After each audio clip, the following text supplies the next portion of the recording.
Hello everyone, welcome back to the channel Madhu commerce classes. आज के इस वीडियो में हम लोग पढ़ने वाले हैं वैल्यूएशन ऑफ गुडविल। तो आज इस वीडियो में हम लोग देखेंगे कि किस तरीके से गुडविल को कैलकुलेट किया जाता है, क्या क्या मेथड होता है गुडविल को कैलकुलेट करने का और कितने तरीके के गुडविल होते हैं। ये सब चीज़ें हम इस वीडियो में पढ़ने वाले हैं।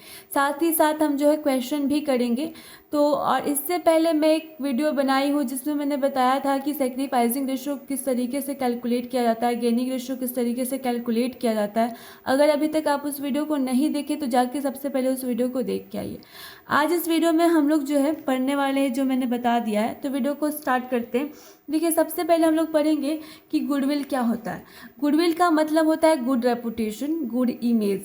ठीक है, बिकॉज ऑफ दिस रेपुटेशन की वजह से क्या क्या होता है। देखिए, the business can earn more profit in the future. Business जो है फ्यूचर में बहुत सारे प्रॉफिट जो है अर्न कर सकता है। समझ में आया कि इस वजह से लोग जो है रेपुटेशन के पीछे भागते हैं, इमेज के पीछे भागते हैं, अच्छा नाम ये सब कमाना चाहते हैं। ठीक है, अब हम समझते हैं कि क्लासिफिकेशन ऑफ गुडविल। गुडविल कितने टाइप्स के होते हैं। देखिए, गुडविल दो टाइप्स के होते हैं, एक परचेज गुडविल और एक सेल्फ जनरेटेड गुडविल। अब परचेज गुडविल क्या होता है, देखिए यहाँ पर समझने की कोशिश करते हैं। Purchase goodwill is the goodwill that is acquired by paying money. तो परचेज गुडविल वो गुडविल होता है, वो गुडविल जो एक्वायर किया जाता है, मतलब हासिल किया जाता है। कैसे हासिल कर सकते हैं आप? बाय पेइंग मनी, पैसे दे के। तो इसी वजह से इसको बोलते हैं कि परचेज गुडविल। आपने परचेज किया रेपुटेशन, इमेज को क्या किया? परचेज किया, आपने हासिल किया है बाय पेइंग मनी। ठीक है, अब दूसरा है आपका self generated goodwill. Self generated goodwill, जैसे नाम से पता चल रहा है कि सेल्फ जनरेट किया गया है। बिजनेस अब क्या किया? क्रिएट किया है रेपुटेशन अपना, इमेज अपना वो क्रिएट किया, हासिल नहीं, मतलब परचेज नहीं किया है, वो खुद से जनरेट किया है। ठीक है, अब हम लोग समझते हैं। देखिए, सबसे पहले एक चीज़ और समझ लेते हैं कि आखिरकार क्यों ज़रूरत पड़ता है हमें वैल्यूएशन ऑफ गुडविल करने का। Need for the valuation of goodwill, क्या ज़रूरत पड़ गया हमें वैल्यूएशन ऑफ गुडविल करने का। तो यहाँ पे 5 रीज़न है, 5 रीज़न है जिसके वजह से हम जो है वैल्यूएशन ऑफ गुडविल करते हैं। सबसे पहला कि when there is change in the profit sharing ratio among the existing partner. Existing partner के बीच में प्रॉफिट शेयरिंग रेशियो अगर चेंज हो जाता है, उसके वजह से हम गुडविल को वैल्यूएशन करते हैं। फिर दूसरा जो है पार्टनर्स, अगर न्यू पार्टनर्स का एडमिशन होता है उसके वजह से भी हम जो है गुडविल का वैल्यूएशन करते हैं। उसके बाद जो है पार्टनर्स रिटायर हो गया या फिर डेथ हो गया उस पार्टनर्स का, तो हम जो है उसकी वजह से भी करते हैं। फिर चौथा है आपका कि आप अगर मान लीजिए कि अपने फॉर्म को, अपने बिजनेस को क्या करना चाह रहे हैं? सेल करना चाहते हैं, इस वजह से भी हम गुडविल का वैल्यूएशन करते हैं। पांचवा कि when the form is amalgamated with another form, तो इसके वजह से भी करते हैं। तो ये 5 रीज़न होता है जिसके वजह से हम जो है गुडविल का कैलकुलेशन करते हैं। समझ में आया? अब हम समझते हैं कि method of valuation of goodwill, क्या मेथड होता है गुडविल को निकालने का। ठीक है, गुडविल को कैलकुलेट करने का। तो आपकी बुक में, आपके सिलेबस में 3 मेथड जो है बताए गए हैं। सबसे पहला एवरेज प्रॉफिट मेथड, फिर दूसरा सुपर प्रॉफिट मेथड, फिर उसके बाद जो है तीसरा है कैपिटलाइजेशन मेथड। तो 3 मेथड है जिसके वजह से, जिसके आधार से, जिसकी मदद से आप जो है गुडविल को कैलकुलेट कर सकते हैं। ठीक है, तो आज हम लोग जो है कुछ एग्जाम्पल्स देखने वाले एवरेज प्रॉफिट मेथड का। ठीक है, तो एवरेज प्रॉफिट मेथड को कैलकुलेट करने का फॉर्मूला क्या है? देखिए यहाँ पे वैल्यू ऑफ गुडविल कैसे निकालते हैं। एवरेज प्रॉफिट जो आपका आया उतना से मल्टीप्लाई करेंगे number of years of purchase. जितने साल का आपने परचेज किया, तो उस नंबर ऑफ ईयर्स तो होगा ना कि 1 साल का परचेज हुआ है, 2 साल परचेज हुआ है, तो उसका जो है उससे मल्टीप्लाई करेंगे तो आपका क्या आ जाएगा? गुडविल का वैल्यू आ जाएगा। यहाँ तक समझ में आया? अब यहाँ पे समझते हैं एक और सबसे इम्पॉर्टेंट चीज़, जो कि यहाँ पे देखिए कि factors should be taken into account wheel calculating the average profit. क्या क्या जो है एडजस्टमेंट होना चाहिए, क्या क्या फैक्टर्स होना चाहिए जो आपको ध्यान में रखना चाहिए जब आप जो है एवरेज प्रॉफिट को कैलकुलेट करते हैं। सबसे पहला क्या है कि if there is any abnormal income. जब एबनॉर्मल इनकम होता है तो उस वक्त क्या करेंगे? नेट प्रॉफिट से उसको डिडक्ट कर देंगे, मतलब माइनस कर देंगे, घटा देंगे। ठीक है, उसके बाद if there is any abnormal loss. जब एबनॉर्मल लॉस होता है तो आप नेट प्रॉफिट में क्या कर दीजिएगा? ऐड कर दीजिएगा। क्या कर देंगे आप, ऐड कर देंगे। यहाँ पे क्लियरली आपका लिखा हुआ है, ठीक है, ऐड कर देना है और इसको क्या कर देना है, डिडक्ट कर देना है। यहाँ तक समझ में आया। If there is any income from investment, आपने इनकम जनरेट किया है इन्वेस्टमेंट से, तो उसको भी क्या कर देना है, डिडक्ट कर देना है प्रॉफिट से, नेट प्रॉफिट से। यहाँ तक समझ में आया। अब यहाँ पे हम जो है क्वेश्चन को सॉल्व करना शुरू करेंगे। तो ये हमारा आज का क्वेश्चन है। इसको आप क्या करिए, आप अगर पहले बना चुके हैं, प्रैक्टिस कर चुके हैं, तो आप इस क्वेश्चन को आप जो है बनाने की कोशिश करिए, प्रैक्टिस करने की कोशिश करिए, क्योंकि मैंने आपको फॉर्मूला बता दिया है। देखिए, इस क्वेश्चन को करने से पहले ये क्वेश्चन करेंगे जो कि थोड़ा सिंपल है और बहुत अच्छा क्वेश्चन है, बेसिक क्वेश्चन है। तो हम सबसे पहले देखेंगे कि एवरेज प्रॉफिट किस तरीके से कैलकुलेट किया जाता है। तो आप इस क्वेश्चन को पॉज करिए, खुद से बनाने की कोशिश करिए, क्योंकि फॉर्मूला तो आपको पता है, इस फॉर्मूले से आप जो है बनाने की कोशिश करिए, ठीक है। उम्मीद करती कि आपने बना लिया होगा। अब जो है हम जो है इसको सॉल्व करने की कोशिश करते हैं। देखिए, सबसे पहले हम लाइन बाय लाइन क्वेश्चन को पढ़ेंगे। क्वेश्चन क्या है, goodwill of A firm is valued at 3 year purchase. देखिए, आपका 3 ईयर परचेज दे दिया है, यहाँ पे आपका 3 ईयर परचेज है, ठीक है। Of the average profit of the last 5 year, last 5 year, ठीक है, 5 साल का निकालना है आपको एवरेज प्रॉफिट। एवरेज प्रॉफिट कितने साल का निकालना है, 5 साल का, ठीक है। The profit of each year ending 31 मार्च, हर साल जो है 31 मार्च को एंड हो रहा है, साल जो है हर साल 31 मार्च को ख़त्म हो रहा है। आर एज अंडर, ठीक है। तो यहाँ पे 2011 से लेकर आपको 2011 से लेकर 2015 तक का आपका प्रॉफिट दिया हुआ है, तो उसको उसी से आपको एवरेज प्रॉफिट निकालना है। किस तरीके से निकालेंगे, देखिए, सबसे पहले यहाँ पे हम सीखते हैं कि किस तरीके से हम एवरेज प्रॉफिट निकालते हैं। सबसे पहले हम टोटल प्रॉफिट देखते हैं कि टोटल प्रॉफिट कितना है 5 साल का। टोटल प्रॉफिट यहाँ पे सॉल्यूशन करते हैं। टोटल प्रॉफिट कितना है, टोटल प्रॉफिट, तो यहाँ पे हमारा जो 2011 है, तो 2011, तो 5 साल का प्रॉफिट, तो 5 साल का हम प्रॉफिट लिख लेते हैं। सबसे पहले क्या है, प्रॉफिट है 50,000, तो 50,000 लिख देंगे हम, ठीक है। उसके बाद लॉस हो गया हमारा 20,000, तो 20,000 हम माइनस कर देंगे, ठीक। उसके बाद हमारा प्रॉफिट है फिर से, तो हम प्लस कर देंगे 10,000, इतना तो आता हुआ प्लस माइनस करना, ठीक है। उसके बाद हम यहाँ फिर से एक 60,000 को प्लस कर देंगे, फिर हम 80,000 को प्लस कर देंगे, क्योंकि हमारा ये भी प्रॉफिट है, ठीक है। तो यहाँ पे सिर्फ एक ही लॉस है, ध्यान में रखिएगा, एक ही लॉस है, बाकी सब प्रॉफिट है। तो अब यहाँ पे हम जो है टोटल प्रॉफिट निकाल सकते हैं। टोटल प्रॉफिट कितना आ जाएगा, अब जो यहाँ पे जोड़िए कितना आएगा, जोड़ते हैं यहाँ पे 50 प्लस, अगर माइनस करेंगे 20,000 तो कितना आ जाएगा 30,000। 50 में से अगर हम 20 माइनस करेंगे तो कितना आ जाएगा 30। अब 30 प्लस 10,000 तो कितना हो जाएगा, 30 प्लस 10,000 आपका यहाँ पे ऐड 40,000 हो जाएगा। अब प्लस यहाँ पे 60 प्लस 80 कितना, 1,40,000, कितना आ जाएगा टोटल 1,80,000। ये आपका टोटल प्रॉफिट हो गया। टोटल प्रॉफिट कितना आया, 1,80,000। यहाँ तक हो गया। अब हम एवरेज प्रॉफिट कैसे निकालेंगे, एवरेज प्रॉफिट कैसे निकलता है, देखिए, एवरेज प्रॉफिट निकलता है total profit divided by number of, total number of year, sorry, total, यहाँ पे काट लिया, तो टोटल नंबर ऑफ ईयर्स यहाँ पे लिख सकते हैं, ठीक है।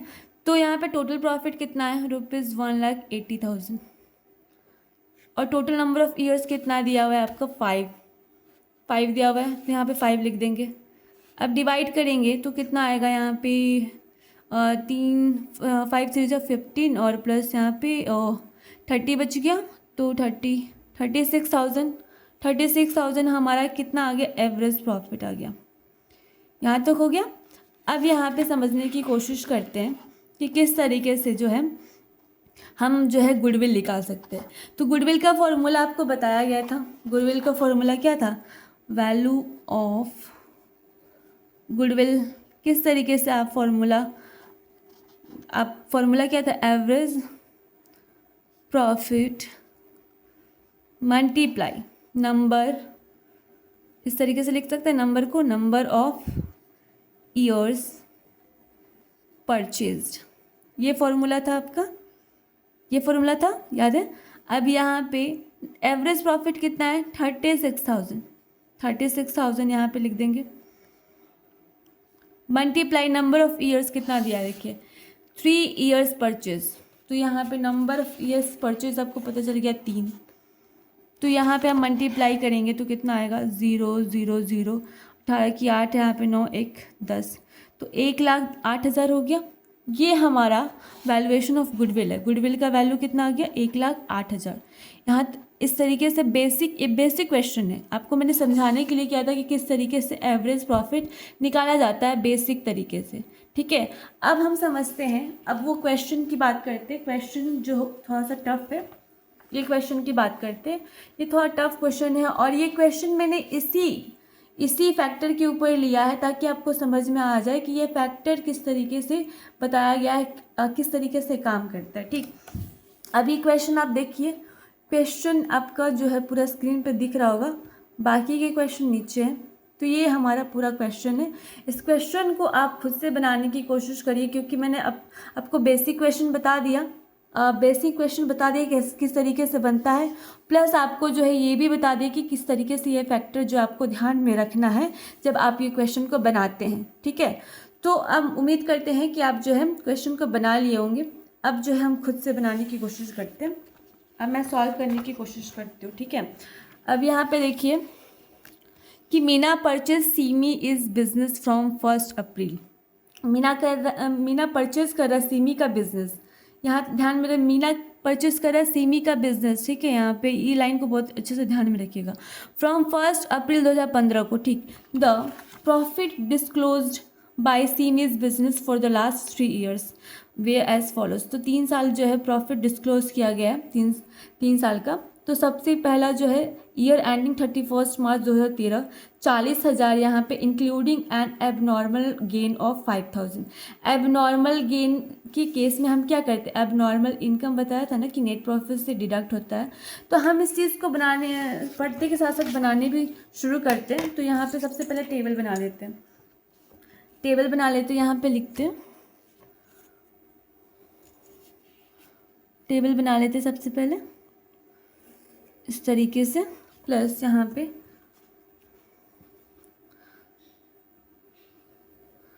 इस तरीके से, ठीक है। इस तरीके से टेबल बना लेंगे। अब यहाँ पे लिखेंगे वैल्यूएशन ऑफ गुडविल, रुपीस लिख देंगे,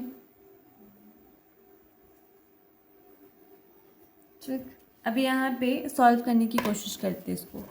देखिए क्वेश्चन क्या बोल रहा है आपका कि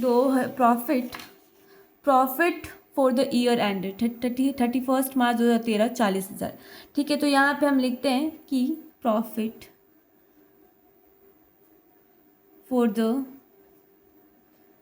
ईयर एंडेड 31 मार्च 2013, इसका प्रॉफिट है कितना है आपका, 40,000 रुपीज़। सॉरी यहाँ पे लिखने की जरूरत नहीं है, आपने रुपीज़ लिख दिया है, तो 40,000 डायरेक्ट लिख दीजिएगा।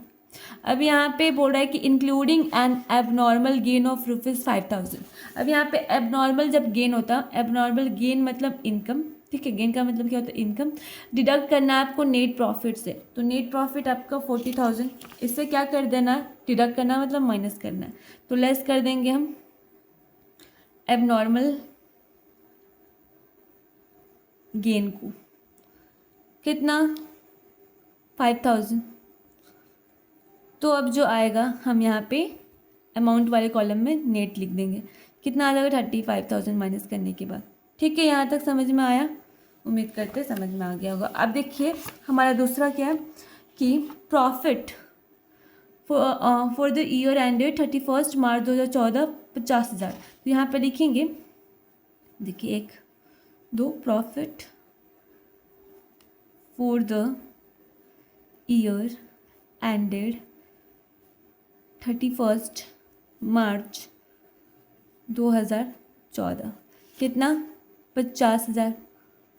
ठीक है, अब यहाँ बोले कि after charging and abnormal loss of 10,000। Abnormal जब लॉस होता है तो हम क्या करते हैं, यहाँ पे बोला गया कि नेट प्रॉफिट से ऐड करना है। तो अब यहाँ पे हम क्या करेंगे, ऐड करेंगे एबनॉर्मल लॉस। ठीक है, कितना आपको बोला गया है, आपको कितना 10,000 बोला गया क्वेश्चन में। 10,000 को क्या कर देना, ऐड कर देना है। यहाँ तक समझ में आ रहा है, यहाँ तक उम्मीद है कि समझ में आ रहा होगा। यहाँ पे तो हम यहाँ पे ऐड करके कितना लिख देंगे, 60,000 यहाँ पे लिख देंगे। ठीक, अब यहाँ पे फिर से क्वेश्चन क्या है कि ईयर एंडिंग 31 मार्च 2015 कितना ₹45,000। अब यहाँ पे जो हमारा, तो यहाँ पे लिखेंगे फिर से profit for the year ended 31 मार्च 2015 कितना था, 45,000। अब देखिए यहाँ पे कि एक्सक्लूडिंग कितना 5,000 as annual insurance premium of form is property now insured. अब देखिए यहाँ पे 5,000 यहाँ पे अभी नहीं करेंगे, मैं बताऊँगी क्यों नहीं करेंगे। ठीक है, अभी यहाँ पे एडजस्ट नहीं करेंगे 5,000 को, मैं आपको रीज़न बताऊँगी लास्ट में क्यों नहीं करेंगे। अब यहाँ पे डायरेक्ट 45,000 यहाँ पे लिख दीजिए, टोटल कर लीजिए, टोटल प्रॉफिट कितना आएगा 000, 10 की 0 यहाँ पे 10 यहाँ पे 13 14,000। तो यहाँ पे ये टोटल प्रॉफिट कितना आ गया, टोटल प्रॉफिट हमारा आ गया आपका 1,40,000, ये हो गया। अब यहाँ पे calculate the value of form is goodwill on the basis of 2 year purchase. तो यहाँ पे आपका लिखा हुआ है कि 2 ईयर परचेज हुआ है। ठीक है, of the average profit calculate करना आपको फॉर द लास्ट 3 ईयर, 3 साल का। तो यहाँ तक हम समझ में आ गया।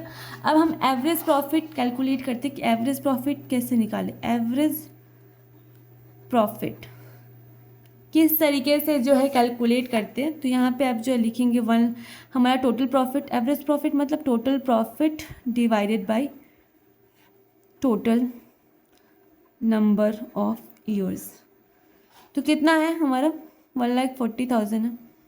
ठीक है, उसको डिवाइड करेंगे, नंबर ऑफ़ ईयर्स कितना दिया, 3 साल का, 3 साल का, तो हम 3 साल का कैलकुलेट करेंगे। कैलकुलेट करिए कितना आएगा, 3 4 ज़ा 12।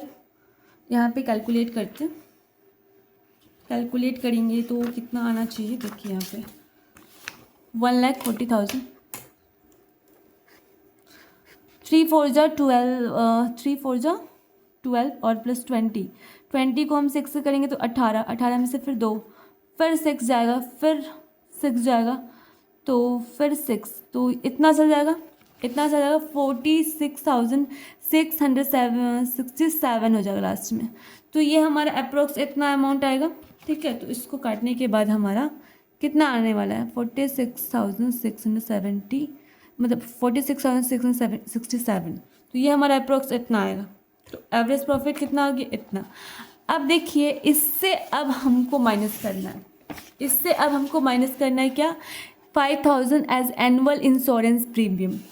इससे अब हमको माइनस करना है, तो हम एवरेज प्रॉफिट में से माइनस करेंगे, एवरेज प्रॉफिट में से माइनस करेंगे एक्सपेंसेस ऑन इंश्योरेंस प्रीमियम को। ठीक है, तो कितना एवरेज 46,667, 5,000 लेस कर देंगे तो कितना आ जाएगा टोटल 41,667।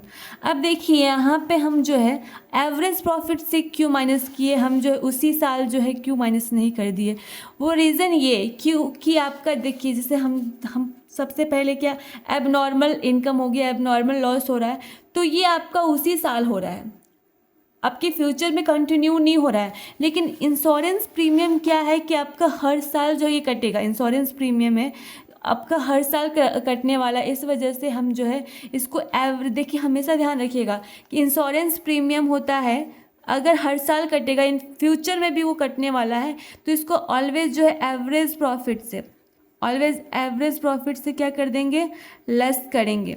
लेकिन अगर आपका उसी साल का लॉस है या इनकम हो रहा है तो उसी साल एडजस्ट होगा। जैसे एबनॉर्मल लॉस है, फ्यूचर में होगा नहीं होगा कोई ये गारंटी नहीं है, इन फ्यूचर कब क्या हो जाए किसी को पता नहीं है, लेकिन ये निश्चित नहीं है कि आपको फ्यूचर में देना ही पड़ेगा, होगा ही होगा।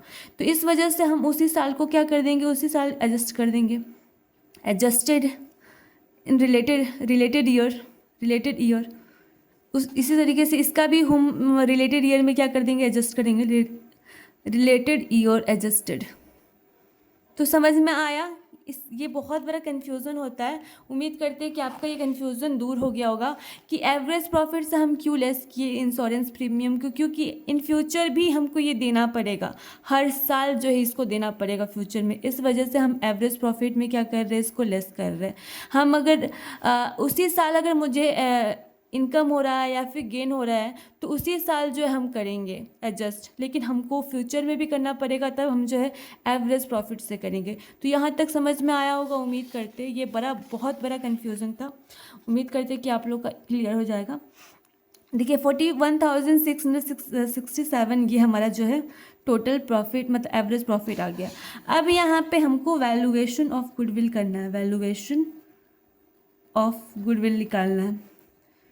तो फॉर्मूला आपको पता है, average profit multiply number of years purchased, ठीक है। तो एवरेज प्रॉफिट कितना है, 41,667, तो इसको यहाँ पे लिख देंगे। नंबर ऑफ ईयर्स परचेज क्या है, देखिए नंबर ऑफ ईयर्स परचेज हो रहा है आपका 2 ईयर्स परचेज, ठीक है। तो यहाँ पे 2 लिखेंगे, 2 लिखेंगे, मल्टीप्लाई करेंगे तो कितना आ जाएगा, 14 की 4, यहाँ पे 12 1 13 की 3 12, फिर यहाँ पे 13 की 3, फिर 2 1 3, फिर यहाँ पे 8 83,334। तो ये हमारा क्या आ गया, ये हमारा वैल्यूएशन ऑफ गुडविल का वैल्यू हो गया। तो उम्मीद करते हैं कि आपको आज का क्वेश्चन समझ में आया होगा और गुडविल से रिलेटेड जितने भी डाउट्स है वो आज के वीडियो में आपको कंप्लीट हो गया होगा, डाउट्स क्लियर हो गया होगा। और बाकी के जो आपके मेथड है वो कल मैं बता दूंगी। उसमें मैं कोशिश करूंगी कि सारे जो मेथड है कल की वीडियोस में कंप्लीट कर सकूं, मैं कोशिश करूंगी, ऐसा पॉसिबल है एक ही वीडियो में कंप्लीट करना बहुत मुश्किल है, तो मैं कोशिश कर सकती हूँ। और कुछ भी आज के वीडियो से रिलेटेड कुछ भी डाउट हो तो आप मुझे कमेंट कर सकते हैं और बता सकते हैं कि क्या डाउट है आपका। आज के लिए बस इतना ही, मिलते हैं नेक्स्ट वीडियो में। इसी तरीके के वीडियोज़ को पाने के लिए मेरे चैनल मधु कॉमर्स क्लासेस को सब्सक्राइब करें।